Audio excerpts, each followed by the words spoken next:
বিসমিল্লাহ।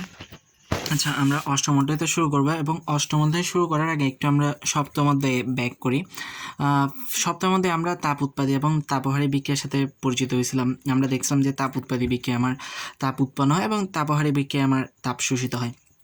এবং তাপ উৎপাদী বিক্রিয়ার ক্ষেত্রে যে তাপটা উৎপন্ন হয় সেটা আমরা কি করতাম, হয় উৎপাদের সাথে এভাবে আমরা যোগ আকারে লিখেও দিতে পারতাম, অথবা যে পরিমাণ তাপটা উৎপন্ন হয় সেটাকে আমরা ডেলেস দিয়ে কি করতাম, প্রকাশ করতাম। আচ্ছা, তো আমরা যদি তাপ উৎপাদী বিক্রিয়ার ক্ষেত্রে ডেলেস দিয়ে প্রকাশ করতাম তাহলে সেটাকে আমরা ডেলেস ইজিক্যাল টু মাইনাস দিয়ে দেখাইতাম। তো এটাই ছিল আমার তাপ উৎপাদী বিক্রিয়া, মানে যেখানে তাপ উৎপন্ন হয় ওই তাপ উৎপন্নটা আমরা হয় উৎপাদের সাথে যোগ আকারে দেখাই এবং আমরা না হয় ডেলেস দিয়ে প্রকাশ করি, এবং তাপ উৎপাদীর ক্ষেত্রে ডেলেস হচ্ছে আমার নেগেটিভ।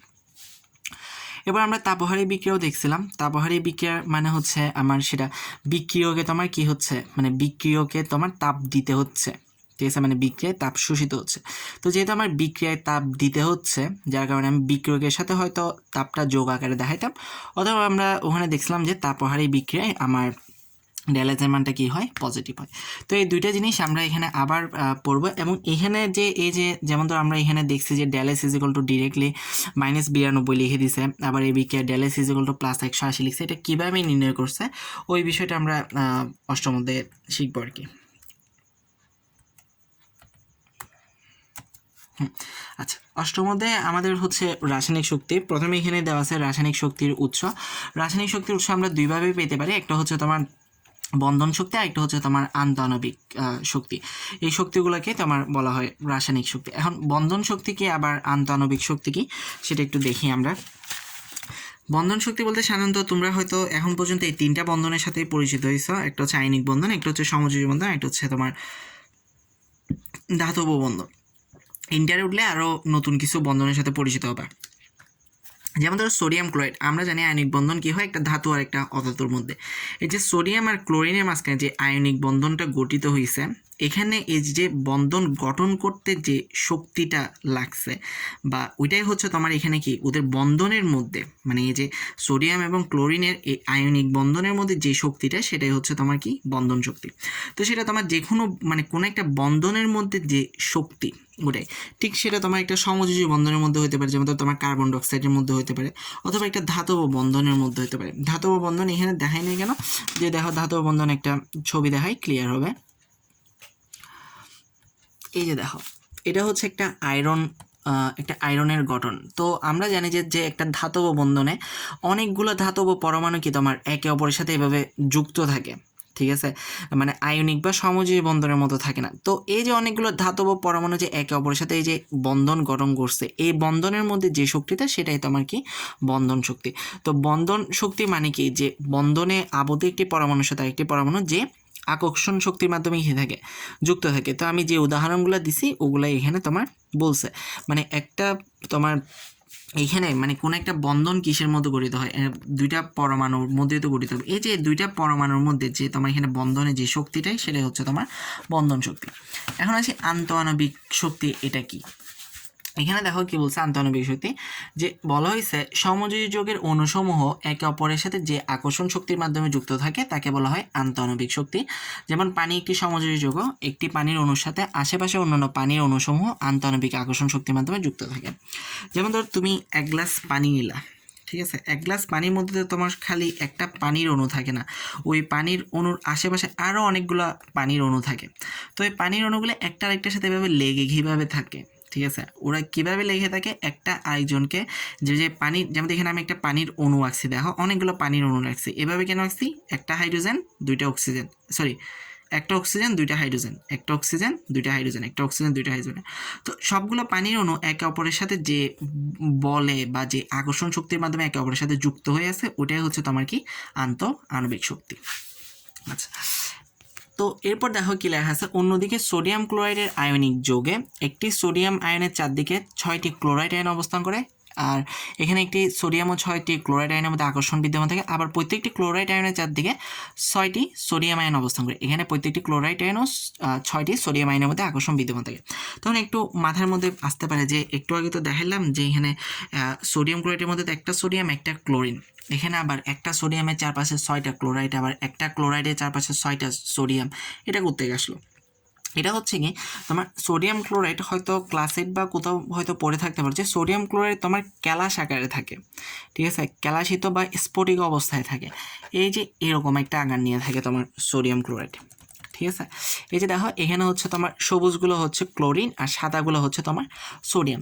তো এটা 2D চিত্র হওয়ার কারণে ঠিকভাবে বোঝা যাচ্ছে না। তো এখানে এই যে এরকম একটা সোডিয়াম ক্লোরাইডের ক্যালাসের মধ্যে তোমার একটা সোডিয়ামের চারপাশে 6টা ক্লোরাইড মানে 6টা ক্লোরিন থাকে, আবার ওই একটা ক্লোরিনের চারপাশে তোমার 6টা তোমার কি থাকে সোডিয়াম থাকে। এভাবে একটা সোডিয়াম ক্লোরাইডে তোমার ক্যালাস বা স্ফটিক তোমার গঠিত হয়।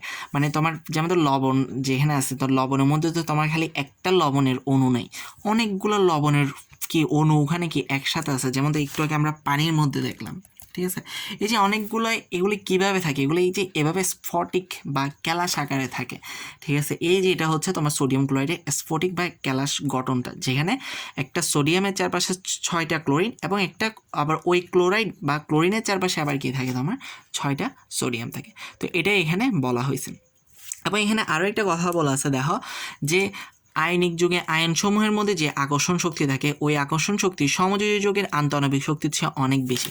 এটার মানে হচ্ছে এই যে আমরা একটু কি সোডিয়াম ক্লোরাইডের যে গঠনটা দেখাইলাম, ওখানে যে সোডিয়াম এবং ক্লোরিনের মধ্যে যে আকর্ষণ শক্তিটা মানে একটা আণবিক যৌগে আয়নসমূহের মধ্যে যে আকর্ষণ শক্তি, সেটা একটা সমযোজী যৌগের অণুগুলোর মধ্যে আন্তঃআণবিক শক্তি অপেক্ষা অনেক বেশি থাকে, যার কারণে তোমার আয়নিক পদার্থগুলোর গলনাঙ্ক স্ফুটনাঙ্ক কি হয় অনেক বেশি হয়। তোমার নর্মালি পানির গলনাঙ্ক হচ্ছে তোমার কত 0 ডিগ্রি সেলসিয়াস, সেখানে তোমার সোডিয়াম ক্লোরাইড মানে খাবার লবণের গলনাঙ্ক হচ্ছে 801 ডিগ্রি সেলসিয়াস। আর আমরা জানি পানির স্ফুটনাঙ্ক হচ্ছে 100 ডিগ্রি সেলসিয়াস, সেখানে তোমার সোডিয়াম ক্লোরাইডের স্ফুটনাঙ্ক হচ্ছে 1465 ডিগ্রি সেলসিয়াস। কেন এতে বেশি? যেহেতু ওদের মধ্যে তোমার বন্ধনটা অনেক স্ট্রং, আয়নিকের মধ্যে যেহেতু বন্ধনটা অনেক শক্তিশালী, যার কারণে তোমাকে ওখানে তোমার যখন ওইটাকে তুমি গলাচ্ছ বা গলিয়ে ফেলতেছো, গলানো মানে কি ওইটার মধ্যে বন্ধনটাকে তুমি কি করতেছো ভাঙতেছো, তো ওদের কারণে বন্ধনটা অনেক স্ট্রং হওয়ার কারণে তোমার বন্ধন ভাঙতেও কি অনেক বেশি শক্তি দেওয়া লাগতেছে, যার কারণে তোমার গলনাঙ্ক স্ফুটনাঙ্কটা অনেক বেশি। এই জন্যই তোমার আয়নিক যৌগগুলো সাধারণত কক্ষ তাপমাত্রায় কি থাকে কঠিন থাকে, আবার তোমার সামাজিক বলতেছি সমযোজী যৌগগুলো কক্ষ তাপমাত্রায় তোমার তরল বা বায়বীয় থাকে। আচ্ছা এখানে একটি ইম্পর্টেন্ট অবজেক্টিভ আছে, একটা সমযোজী যৌগ আছে যেটা তোমার কক্ষ তাপমাত্রায়ও কি থাকে কঠিন অবস্থা থাকে, যেমন হচ্ছে ন্যাপথ্যালিন। আবার একটা কথা আছে যে আমরা তো সমযোজী পদার্থ এবং আয়নিক পদার্থের মধ্যে পার্থক্যটা দেখলাম, এবং সমযোজী পদার্থগুলোর মধ্যেও আবার পার্থক্য আছে। সমযোজী পদার্থগুলোর মধ্যে যেগুলো তোমার কি একই অণু নিয়ে গঠিত, ওগুলোর চেয়ে যেগুলো আবার ভিন্ন ভিন্ন অণু নিয়ে গঠিত ওগুলোর আন্তঃআণবিক শক্তি বেশি। যেমন ধরো একই অণু নিয়ে গঠিত তোমার সমযোজী যৌগ কী হতে পারে, যেমন ধরো হাইড্রোজেন অণু, হাইড্রোজেন অণুতে কী থাকে 2টা হাইড্রোজেন থাকে, অথবা তোমার O2 অক্সিজেন অণু, অক্সিজেন অণুতে তোমার 2টা অক্সিজেন থাকে। এরকম একই অণু নিয়ে গঠিত তোমার সমযোজী যৌগের যে আন্তঃআণবিক শক্তি সেটা হচ্ছে ভিন্ন অণু নিয়ে গঠিত, যেমন হাইড্রোজেন আর ক্লোরিন, এটা কি তোমার সমযোজী যৌগ না? এই যে ভিন্ন অণু নিয়ে গঠিত সমযোজী যৌগের তোমার কি আন্তঃআণবিক শক্তিটা অনেক বেশি হবে। আচ্ছা এখন এখানে লেখা আছে রাসায়নিক বিক্রিয়ায় তোমার শক্তি রূপান্তরটা।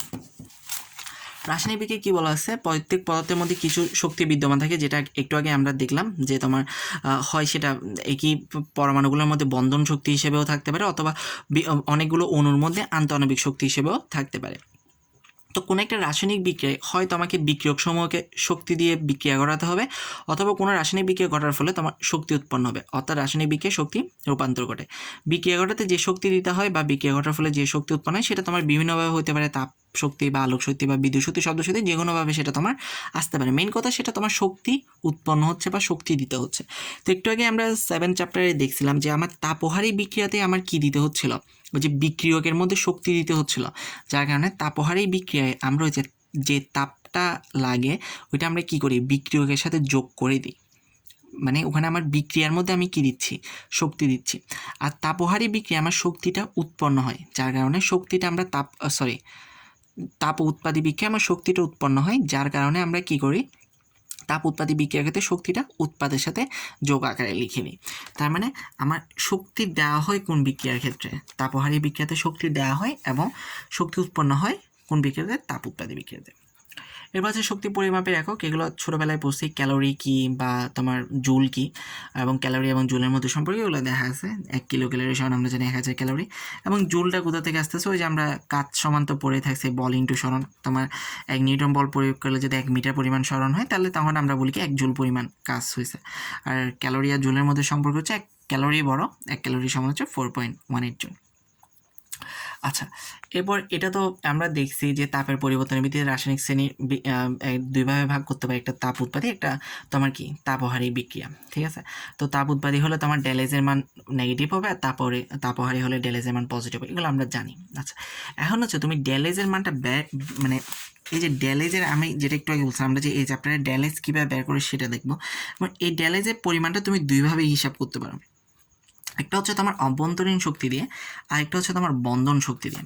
সাধারণত আমরা বন্ধন শক্তি দিয়ে করে থাকি, এবং পরীক্ষাতেও তোমার বন্ধন শক্তি দিয়ে ড্যালেসের পরিমাণটা বের করার জন্য আসে, সাধারণত অভ্যন্তরীণ শক্তিটা আসে না।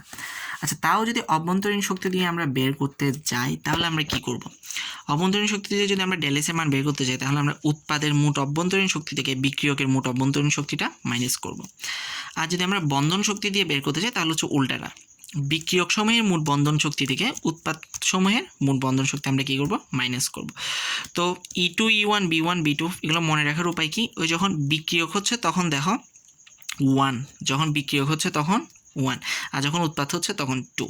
তো একটা আরেকটার উল্টা আর কি, অভ্যন্তরীণ হলে উৎপাদ থেকে বিক্রিয়ক মাইনাস, আর বন্ধন হলে বিক্রিয়ক থেকে উৎপাদ মাইনাস। এটা মেইনলি ভালো করে মাথায় রাখিয়ে, বন্ধন শক্তি দিয়ে যেটা মানে বিক্রিয়ক থেকে যেটা উৎপাদ মাইনাস করতেছে। আর এটা বি কি যেন লিখছে, হচ্ছে বন্ধন ইংলিশ বন্ড, বন্ড থেকে তোমার বিটা আসছে। আচ্ছা, এখন দেখো এখানে কিছু কথা বলছো, যে একটা ম্যাথ দেখাইছে, যেমন ধরো তোমার ডেলএস ইজ ইকুয়াল টু উৎপাদ সময়ের মোট, আর তুমি সেটা একটা কথা যে তুমি কোন একটা বিক্রিয়ার ডেলএসের মান তুমি অভ্যন্তরীণ শক্তি দিয়ে হিসাব করো বা তুমি সেটা বন্ধন শক্তি দিয়ে হিসাব করো, দুই ক্ষেত্রে তোমার মানটা সেমই আসবে। তো এখানে তোমার অভ্যন্তরীণ শক্তি দিয়ে দুইটা মান হিসাব করে দেখাইছে, এই বিক্রিয়ার সময় অভ্যন্তরীণ শক্তি এত, এখানে ডেলএস আসছে নেগেটিভ, আবার এখানে ডেলএস আসছে পজিটিভ। তো এটা হচ্ছে এই যে সূত্র দিয়ে উৎপাদ সময়ের মোট অভ্যন্তরীণ শক্তি থেকে বিক্রিয়ক সময়ের মোট অভ্যন্তরীণ শক্তি মাইনাস করছে। আচ্ছা, এটা হচ্ছে ওই যে তাপ উৎপাদী বিক্রিয়া আর তাপহারী বিক্রিয়া দেখাইছে। তাপ উৎপাদী বিক্রিয়া দেখো, বিক্রিয়া থেকে তাপ উৎপন্ন হচ্ছে, দেখো তীরচিহ্ন দিয়ে দেখাইছে, তীরচিহ্ন বাইরের দিকে ইন্ডিকেট করা। আর তোমার তাপহারী বিক্রিয়ার ক্ষেত্রে তাপ শোষণ হচ্ছে। তাপ শোষণ হচ্ছে মানে কি, তোমার বিক্রিয়াটার মধ্যে তোমার কি দিতে হচ্ছে? এক্সট্রা তাপ দিতে হচ্ছে, মানে বিক্রিয়াটা ঘটানোর জন্য তোমার ওখানে কি দিতে হচ্ছে? তাপ দিতে হচ্ছে। তো যার কারণে মানে বোঝাচ্ছে কি এখানে বিক্রিয়া তাপ শোষিত হচ্ছে, সেজন্য তোমার দেখো তীর চিহ্নটা এই দিক দিয়ে, মানে বিক্রিয়ার দিকে, মানে এটাকে কি বলবো, ফানেল বা ফ্লাক্সের দিকে তোমার কি ইন্ডিকেট করা আছে। তো আমাদের অভ্যন্তরীণ শক্তি ওরকম দরকার নেই, তাও একটু জেনে রাখো। এখানে দুইটা উদাহরণ দিছে, একটু দেখে। আমাদের দরকার বন্ধন শক্তিটা। আচ্ছা, এখানে তাপ উৎপাদী বিক্রিয়া দেখাইছে, এই বিক্রিয়া আমরা আগেও দেখছিলাম যে তোমার CH4 গ্যাসকে যদি পোড়াও, এই যে নিচে বিক্রিয়াটা দেওয়া আছে, তাহলে তোমার কি 890 কিলোজুল তাপ উৎপন্ন হয়। এবং এই 890 কিলোজুল যে তাপ উৎপন্ন হয় তোমার, এবং প্রতি মোলে 890 কিলোজুল তাপ উৎপন্ন হয়। এটার মানে কি? এটার মানে হচ্ছে তুমি যদি 1 মোল মিথেন গ্যাসকে পোড়াও তাহলে তোমার ওই 1 মোল মিথেন গ্যাসকে পোড়ার জন্য তোমার 890 কিলোজুল উৎপন্ন হবে। অনেক সময় পরীক্ষায় আসতে পারে যে 2 মোল মিথেন গ্যাসকে পোড়ালে তোমার কত কিলোজুল তাপ উৎপন্ন হবে। তখন তুমি কি করবা? 890কে 2 দিয়ে গুণ করে দেবে। এটা একটু খেয়াল রাখবা যে এটা পার মোল মানে কি, এটার মানে হচ্ছে 1 মোল মিথেনকে পোড়াইতে তোমার 890 কিলোজুল কি হচ্ছে? তাপ উৎপন্ন হচ্ছে। আবার এটাও একটু খেয়াল রাখো যে এটা বিক্রিয়াটা সমতা করছে, তার মানে 1 মোল মিথেনকে পোড়ানোর জন্য তোমার 2 মোল কি লাগে? অক্সিজেন লাগে। তো এটা একটু পারলে মুখস্থ রাখবেন, এগুলো বিক্রিয়ার যে কী পরিমাণ তাপ উৎপন্ন হয়, অনেক সময় অবজেক্টিভের জন্য কাজে লাগে। আচ্ছা, এখানে আরও একটা বিক্রিয়া দেখাইছে, ক্যালসিয়াম অক্সাইড। আমরা জানি ক্যালসিয়াম অক্সাইড মানে হচ্ছে চুন। ক্যালসিয়াম অক্সাইডের মধ্যে যখন আমরা পানি দিই তখন ক্যালসিয়াম হাইড্রোক্সাইড মানে তোমার চুনের পানি উৎপন্ন হয়, সেটাই এখানে দেখাইছে যে তোমার এত পরিমাণ তাপ উৎপন্ন হয়, আর ডেলিস দিয়ে যখন দেখাবে সেটা তোমার নেগেটিভ। আচ্ছা, এখন হচ্ছে তাপহারী বিক্রিয়া। যেমন তো তাপহারী বিক্রিয়া মানে কি, আমার বাইরের থেকে কি দিতে হবে? তাপ দিতে হবে। যেমন এখানে দেখো, এখানে একটা ডেক্সি বা যাই বলি না এখানে অনেকগুলো ঝিনুকের খোলস নিছে। কখনো জানো কিনা যায় না যে ঝিনুক থেকে তোমার কি উৎপন্ন করা যায়? চুন উৎপন্ন করা যায়। ঝিনুক থেকে কীভাবে চুন উৎপন্ন করে? ঝিনুকের মধ্যে তুমি যদি তাপ দাও তাহলে ঝিনুক থেকে তোমার কি হয়? চুন উৎপন্ন হয়। তো এটা কীভাবে হয় দেখো, কেননা তোমার ঝিনুকের মধ্যে, ঝিনুকের খোলসের মধ্যে প্রচুর পরিমাণে কী থাকে? ক্যালসিয়াম কার্বনেট থাকে। ক্যালসিয়াম কার্বনেট প্রায় 98% ক্যালসিয়াম কার্বনেট থাকে। আর ক্যালসিয়াম কার্বনেটকে যখন আমি তাপ দিই, ঠিক আছে। তো ক্যালসিয়াম কার্বনকে যখন আমি তাপ দিই তখন ওটা ভেঙে কী হয়, calcium oxide plus carbon dioxide হয়। তার মানে এটা কেন তাপহারী বিক্রিয়া বুঝতেছো আশা করি। কেননা তুমি এখানে কী করতেছ, বাইরে থেকে তাপ দিতে হচ্ছে। মানে এমনিতে নর্মালি যদি তুমি ঝিনুকের খোলসকে রেখে দাও তাহলে সেটা কখনো ভেঙে গিয়ে তোমার চুন মানে তোমার ক্যালসিয়াম অক্সাইড উৎপন্ন করবে না। ওই ঝিনুকের খোলসটাকে ভাঙতে হলে মানে ক্যালসিয়াম কার্বনেটকে ভাঙতে হলে তোমাকে অবশ্যই কী করতে হবে, বাইরে থেকে তাপ দিতে হবে। তার মানে তোমার এই বিক্রিয়াটা কী করতেছে, বাইরে থেকে তাপটাকে শোষণ করতেছে, সেজন্য এটা তাপহারী বিক্রিয়া। তার মানে এই যে তুমি ক্যালসিয়াম কার্বনেটে তাপ দিচ্ছ না, যার কারণে তাপটা আমার কী আছে, তাপহারী বিক্রিয়ার মধ্যে আমরা তাপটা কী জন্য বিক্রিয়কের সাথে যোগ আকারে লিখি বুঝছো নিশ্চয়। আর এটার মানে কি, এটার মানে হচ্ছে তোমার 1 মোল ক্যালসিয়াম কার্বনেটকে তোমার ভাঙতে তোমার প্রতি মোলের জন্য 176.8 কিলোজুল তাপ দিতে হয়। সেজন্য এটা যেহেতু তাপহারী বিক্রিয়া তাই ডেলেসের কি এখানে ডেলেসের মান নেগেটিভ কেন লিখছে, তো ডেলেস পজিটিভ হবে। এটা কি আমার পিডিএফে ভুল না বইয়ের মধ্যে ভুল তো বুঝতেছি না।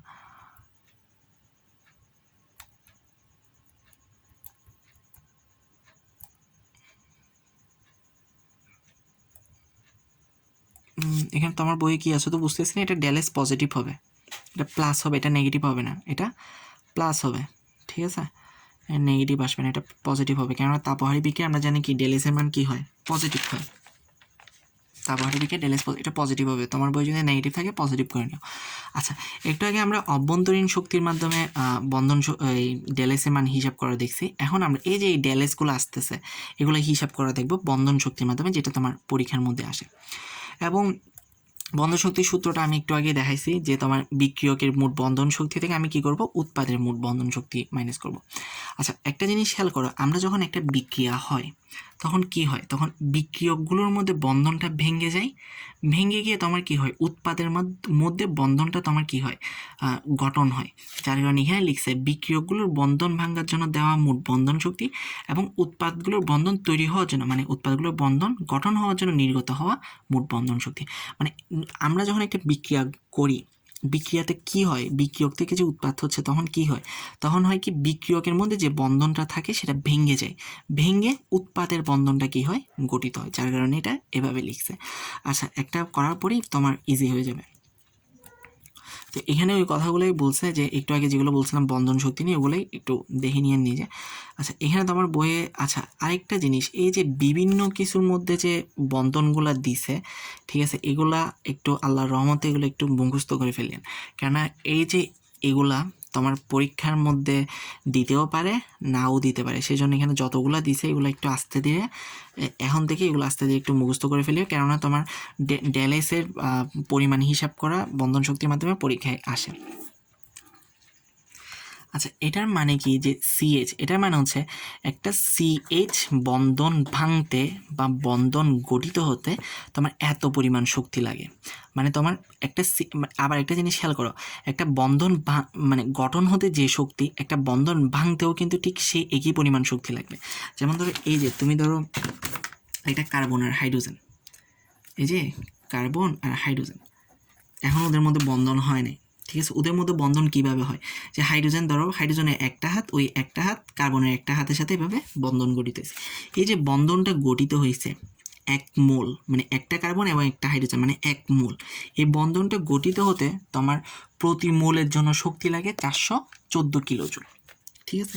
এখন তুমি ধরো এখানের মধ্যে তুমি ধরো চাইতেছো এই বন্ধনটাকে এখন তুমি কি করবা, ভেঙে ফেলবা।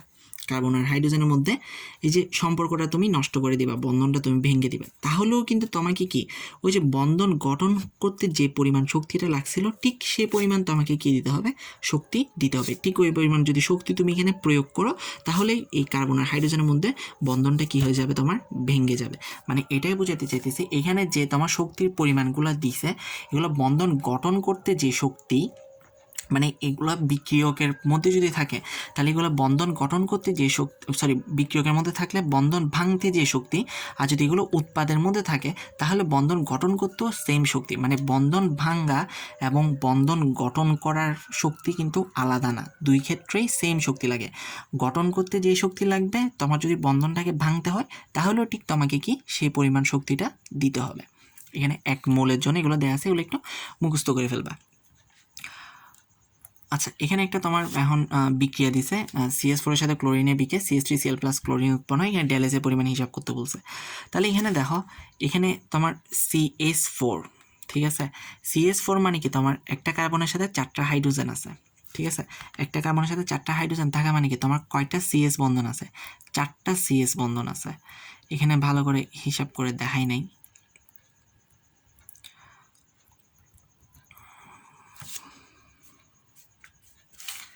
আচ্ছা, এখানে আমি একটু দেখাই দিই। CH4 মানে কি তোমার এটা না, এই যে কার্বন, এরকমই তো, তাই না? তার মানে এখানে কয়টা তোমার CH বন্ধন আছে, 4টা CH বন্ধন আছে বিক্রিয়কে, এবং দেওয়া আছে Cl2 মানে কি তোমার এই যে এরকম না, Cl, তার মানে কয়টা তোমার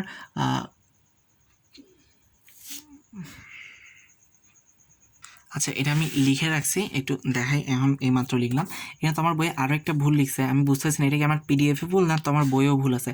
এটা CH4 প্লাস Cl2 হলে এটা CH3Cl প্লাস HCl হবে, এটা Cl2 হবে না, এটা HCl হবে। এই যে দেখো, CH4 plus Cl2, CH3Cl plus HCl, তোমার বইয়েও যদি এখানে HCl এর জায়গায় Cl2 লেখা আছে, ঠিক করে নাও। আচ্ছা, এখানে একটা জিনিস খেয়াল করো, এটা হচ্ছে CH4 এর গঠন, এটা Cl2 গঠন, এটা CH3Cl গঠন, এটা HCl এর গঠন। তাহলে একটু দেখেন যে এখানে কয়টা বন্ধন ভাঙছে। এই যে দেখো, কার্বনের এই 3 হাতে 3টা হাইড্রোজেন কিন্তু ঠিকই আছে, কার্বনের 3 হাতেও 3টা হাইড্রোজেন আছে, শুধু এই যে কার্বনের সাথে এই যে হাইড্রোজেনের যে সম্পর্কটা ছিল এখানে, এই বন্ধনটা ভেঙে গেছে, ঠিক আছে। এই যে এই বন্ধনটা ভেঙে তোমার এই যে কার্বনের সাথে Cl বন্ধনটা গঠন হয়েছে। তার মানে এখানে কয়টা CH বন্ধন ভাঙছে, মানে কয় মোল CH বন্ধন ভাঙছে, একটাই তোমার কি CH বন্ধন ভেঙে গেছে। একটা CH বন্ধন ভেঙে এখানে তোমার কি হয়েছে, একটা Cl বন্ধন গঠিত হয়েছে, ঠিক আছে। এখন দেখো, এখানে তোমার Cl বন্ধন ছিল, এই Cl বন্ধন ভেঙে গিয়ে এখানে কি গঠিত হয়েছে, HCl গঠিত হয়েছে। তার মানে তোমার এই যে এই জায়গায় বন্ধনটা ভেঙে গিয়ে তোমার এই জায়গায় তোমার কি হলো, বন্ধনটা গঠিত হলো। তার মানে এখানে কি একটা তোমার কি Cl বন্ধন ভাঙলো, আর এখানে কি তোমার একটা HCl বন্ধন গঠিত হলো। তাহলে এখন আমরা বিক্রিয়কের মোট বন্ধন শক্তি এবং উৎপাদের মোট বন্ধন শক্তি হিসাব করতে পারি, মানে বিক্রিয়কের টোটাল কয়টা বন্ধন ভাঙছে সেটাই তো আমাদের টোটাল শক্তি। তো কয়টা বন্ধন ভাঙছে, একটা CH বন্ধন ভাঙছে, তো একটা CH বন্ধন ভাঙতে হলে আমার কি পরিমাণ শক্তি লাগবে, 414, ঠিক আছে। তাহলে একটা CH বন্ধন ভাঙতে হলে আমার শক্তি লাগবে কত, 414। আর একটা Cl বন্ধন এখানে ভাঙছে, একটা Cl বন্ধন ভাঙতে আমার কত পরিমাণ শক্তি লাগবে, এই যে এখানে দেখো, একটা Cl বন্ধন ভাঙতে আমার শক্তি লাগবে 244 কিলোজুল, এই যে এখানে 244 কিলোজুল লিখলাম। আর এখানে কি তোমার ওই যে একটা CH বন্ধন ভেঙে গিয়ে এখানে একটা কি হয়েছে, CCl বন্ধন গঠিত হয়েছে, আর একটা CCl বন্ধন গঠিত হতে হলে আমার কত পরিমাণ শক্তি লাগবে, 326 কিলোজুল। আর এখানে একটা Cl বন্ধন ভেঙে গিয়ে একটা HCl বন্ধন কি হয়েছে, গঠিত হয়েছে। একটা HCl বন্ধন গঠিত হতে হলে তোমার কত পরিমাণ শক্তি লাগবে, HCl কই, এই যে 431, লিখলাম 431। তার মানে তোমার বিক্রিয়কের বন্ধন ভাঙতে টোটাল, মানে যে বন্ধনগুলো ভাঙছে ওখানে টোটাল শক্তি, মানে আমরা কি জানি এটা B1 হিসাব করছে না, B1 ইজ ইকুয়াল টু কত তোমার 414 প্লাস 244 সমান হচ্ছে 658 কিলোজুল লিখতেছি না, তুমি লিখিও। B2 ইজ ইকুয়াল টু কত হবে তাহলে, মানে উৎপাদ সময়ের যে বন্ধনগুলো গঠিত হয়েছে ওখানে টোটাল শক্তিটা তাহলে কত হচ্ছে, 326 যোগ 431 সমান হচ্ছে 757, ঠিক আছে, 757। তাহলে তোমার যে তোমার যে ডেলেসের পরিমাণটা হিসাব করো, আমরা জানি ডেলেসের পরিমাণ কীভাবে হিসাব করি, তোমার ওই যে বন্ধন শক্তি দিয়ে যদি হিসাব করি তাহলে ডেলেস ইজ ইকুয়াল টু কত, আমাদের এক হাত দিয়ে লিখতেছি তো তাই লেখা সুন্দর হচ্ছে না, B1 minus B2 is equal to কত, 658 মাইনাস 757 সমান কত তোমার 9 আবার 9 মাইনাস 99 কিলোজুল, ঠিক আছে। এই যে এইভাবে তোমার ডেলেসের মানটা কী আসছে, -99 কিলোজুল আসছে। এই কথাগুলো তোমার বইয়ে তোমার কী করছে, এক লাইনে লিখে দিছে। এভাবে এক লাইনে লিখলে হবে না, একটু গুছিয়ে লিখতে হবে। আমি কয়েকটা অঙ্ক দেখা দিচ্ছি, তাহলে বুঝবা আরও ক্লিয়ার। তো আশা করি বুঝছেন। তোমার এখানে কিন্তু মানে কার্বনের সাথে কয়টা হাইড্রোজেন বন্ধন আছে, 4টা কার্বন হাইড্রোজেন বন্ধন কিন্তু তোমার ভাঙ্গে নাই। আমরা কিন্তু এখানে ভুলটা করি, আমরা কি করি 4 × CS দিয়ে দিই। আমরা মনে করি কি 4টাই মনে হয় কার্বন হাইড্রোজেন বন্ধন ভেঙে গেছে। এখানে 4টা কার্বন হাইড্রোজেন বন্ধন ভাঙে নাই, শুধুমাত্র একটা কার্বন হাইড্রোজেন বন্ধন ভাঙছে।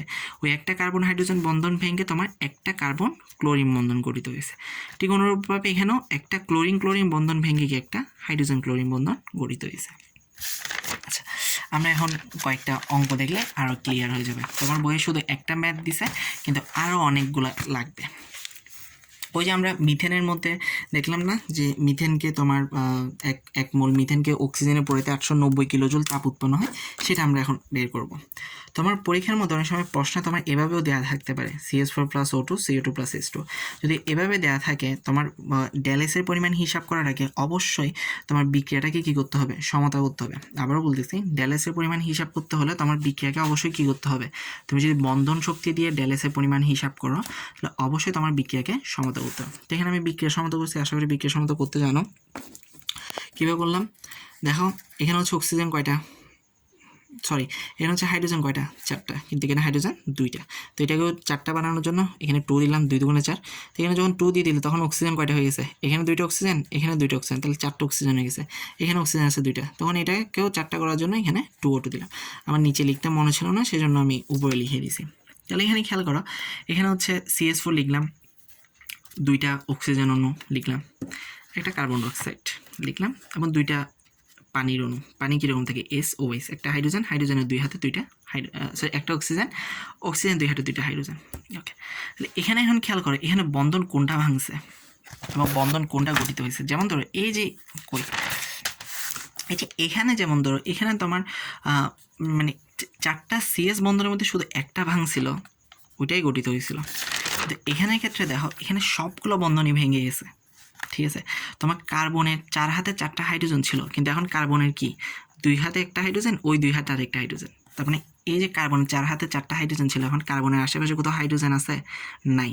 তার মানে এই যে কার্বনের চারপাশে 4টা হাইড্রোজেন, এই যে 4টা CS বন্ধন, 4টা CS বন্ধনই তোমার কি এখানে ভেঙে গেছে। যার কারণে আমি এখানে লিখছি কি 4টা CS বন্ধন, মানে ওই যে বিক্রিয়ক সময়ের মোট বন্ধন শক্তি হিসাব করতেছি B1, 4টা CS বন্ধন ভাঙতে শক্তি প্লাস। দেখো এই যে অক্সিজেনের সাথে অনেক সুখে ছিল, কিন্তু এখানে এসে 2টা অক্সিজেনের মাঝখানে একটা কী চলে আসছে, কার্বন চলে আসছে, এবং ওখান থেকে এখানে মানে এই যে 2টা অক্সিজেন ছিল, এটা এরকম আর কিছু আছে এখানে, দেখতেছো নাই। তার মানে এই বন্ধনটাও তোমার কি ফুললি ভেঙে গেল। সেজন্য আমি লিখছি কি 2টা অক্সিজেন বন্ধন ভাঙতে শক্তি। এখন ওই 4টাকে দেখে নাও, CS বন্ধন ভাঙতে শক্তি হচ্ছে 414, আর অক্সিজেন বন্ধন 498 দিয়েছে। 4 × 414 এবং 2 × 498, আমরা হিসাব করে ফেললাম। এখন হচ্ছে উৎপাদ সময়ের মোট বন্ধন শক্তি। আচ্ছা, উৎপাদ সময়ে দেখো, তাহলে যেহেতু এখানে তোমার কিছুই বাকি নাই, মানে তোমার এটা ফুললি ভেঙে গেছে, এটাও ফুললি ভেঙে গেছে, তার মানে এটাও পুরা নিতে হবে, এটাও পুরা নিতে হবে। দেখো পুরাটাই নিছি। আচ্ছা, এখানে কেন আমি 2 × CO বন্ধন গঠনের শক্তি লিখছি, কারণ এখানে দেখো, এখানে কার্বন অক্সিজেন বন্ধন কয়টা, 2টা। এদিকে একটা কার্বন অক্সিজেন বন্ধন আছে, আবার এই সাইডে একটা কার্বন অক্সিজেন বন্ধন আছে, তার মানে কার্বন অক্সিজেন বন্ধন কয়টা, 2টা। সেজন্য আমি লিখছি কি 2 × কার্বন অক্সিজেন বন্ধন গঠনে শক্তি যোগ। এখন আসি OH বন্ধন, কয়টা OH বন্ধন আছে দেখো, 2টা, এদিকেও 2টা, এদিকেও 2টা। সেজন্য আমি লিখছি কি 2 × OH বন্ধন গঠনের শক্তি। আবার এখানে একটা কাহিনী আছে, এই যে 2টা OH বন্ধনের আগে আবার আরেকটা 2 গুণ আকারে আছে না, সেটাও আমি কী করতে হবে, সামনে 2টা এখানে গুণ আকারে দিলাম। এরপর আমি ওই যে CO বন্ধনের চার্টের মধ্যে দেখো 843, আর OH বন্ধন 464 দেওয়া আছে, এভাবে আমরা হিসাব করলাম, এবং এখান থেকে আমরা ডেলেস তারপর কি B1 - B2 করে আমরা এখানে ডেলেসটা বের করে ফেললাম। তো এখানে ওইটাই খেয়াল রাখতে হবে যে কোন বন্ধনগুলো ভাঙতেছে এবং কোন বন্ধনগুলো গঠন হচ্ছে। কখনো কখনো এই যে এরকম সবগুলো বন্ধন ভেঙে যায়, আবার কখনো কখনো সবগুলো বন্ধন ভাঙে না, শুধু একটা বা 2টা বন্ধন ভাঙে, এগুলো দেখতে হবে। যেমন ধরো পরেরটাতে আরও ক্লিয়ার হয়ে যাবে। এই দেখো এখানে CTSA + Cl2 CTS6Cl2 + Cl, এটা আমি পরের লাইনে সমতা করছি। যদি তোমাকে সমতা করে না দেওয়া থাকে অবশ্যই সমতা করতে হবে। আর আমি এখানে CTS8 লিখলাম, 2টা ClCl লিখলাম, CTS6Cl2 লিখলাম, এবং 2HCl লিখলাম। আচ্ছা, এখানে খেয়াল করো তো কোন বন্ধনটা ভাঙছে। দেখো এই যে তোমার এখান থেকে এখানে খেয়াল করো, কার্বনের প্রতিটা হাতে তোমার হাইড্রোজেন, শুধু কার্বনের 2টা হাতে 2টা ক্লোরিন চলে আসছে, কার্বনের 2টা হাতে 2টা ক্লোরিন চলে আসছে। তার মানে কি এই যে এটা আর তোমার এটা ভাঙলো, তাই না? মানে দুইটা সিএস বন্ধন ভাঙছে, শুধু সবগুলো সিএস বন্ধন কিন্তু ভাঙে নাই, শুধুমাত্র দুইটা সিএস বন্ধন ভাঙছে এবং দুইটা তোমার কি সিসিএল বন্ধন গঠিত হয়েছে। খেয়াল করিয়ে কিন্তু বাকি সিএস বন্ধনগুলো কিন্তু বহাল তবিয়তে আছে, ওগুলোর মধ্যে কিচ্ছু হয় নাই, শুধু ভাঙছে কি এই যে এই দুইটা সিএস বন্ধন তোমার ভাঙছে এবং এই দুইটা সিএল বন্ধন তোমার গঠিত হয়েছে। সেজন্য আমি যখন বিক্রিয়ক সময়ের মোট বন্ধন শক্তি হিসাব করতেছি সেজন্য আমি লিখছি কি সবগুলো সিএস বন্ধন কিন্তু আবার লিখে দিও না, যে কয়টা ভাঙতেছে সেটা লিখবা, দুইটা সিএস বন্ধন ভাঙতে শক্তি যোগ। এখন ওইটা আগের মতো ওই যে সিএল বন্ধনটা দেখো পুরাটাই ভেঙে তোমার কী হয়ে গেছে এসিএল হয়ে গেছে, সেজন্য লিখছি দুইটা সিএল বন্ধন ভাঙতে শক্তি। তো এরপর শক্তি বের করলাম। এরপর হচ্ছে এখানে উৎপাদ সময়ের মোট বন্ধনের সাথে বিটু দেখো এখানে কয়টা বন্ধন গঠিত হয়েছে, তোমার দুইটা সিসিএল বন্ধন গঠিত হয়েছে খালি, যার কারণে আমি লিখছি কি 2 × সিসিএল বন্ধন গঠনের শক্তি যোগ এখানে কি দুইটা এসিএল বন্ধন গঠিত হয়েছে সেজন্য আমি লিখছি 2 এসিএল বন্ধন গঠনের শক্তি। এরপর হিসাব করলাম B1 থেকে B2 মাইনাস করলাম ডেল-S নিয়ে নিয়েছি। তো ইজি একটা জিনিস বন্ধন শক্তি থেকে তোমার ডেল-S এর পরিমাণটা বের করা, শুধু একটু ওইটা মাথায় রাখতে হবে যে ওই যে গঠনটা আঁকার পর দেখতে হবে যে কোন বন্ধনটা ভাঙতেছে, মানে সবগুলো ভাঙতেছে নাকি একটা ভাঙতেছে নাকি দুইটা ভাঙতেছে। এখানে আমি একটা দুইটা তিনটা চারটা পাঁচটা তোমার বিক্রিয়া দিলাম, এই পাঁচটা বিক্রিয়া তুমি ওই যে চার থেকে বন্ধন শক্তিটা নিয়ে তুমি কি করবে এই চারটা বিক্রিয়া ডেল-S এর মানটা বের করবা এবং চার থেকে যাতে পরবর্তীতে নিতে না হয়, পরবর্তীতে যাতে মাথার মধ্যে মুখস্থ থাকে, একটু কষ্ট করে মুখস্থ করে ফেলে, কেননা পরীক্ষার মধ্যে প্রশ্নে দেওয়া থাকতে পারে নাও দেওয়া থাকতে পারে। এবং এখানে একটা বিক্রিয়াও কিন্তু আমি কি করি নাই সমতা করে দিই নাই, তুমি অবশ্যই সমতা করে নিবা, সমতা আশা করি করতে পারো, অবশ্যই তুমি সমতা করে নিবা। ঠিক আছে, এগুলো করো এবং করা শেষ হওয়ার সাথে সাথেই আমার জানাবা, মানে ভিডিও শেষ করার সাথে সাথে এগুলো করার সাথে সাথে জানাবা। ঠিক আছে, ওকে, আল্লাহ হাফেজ।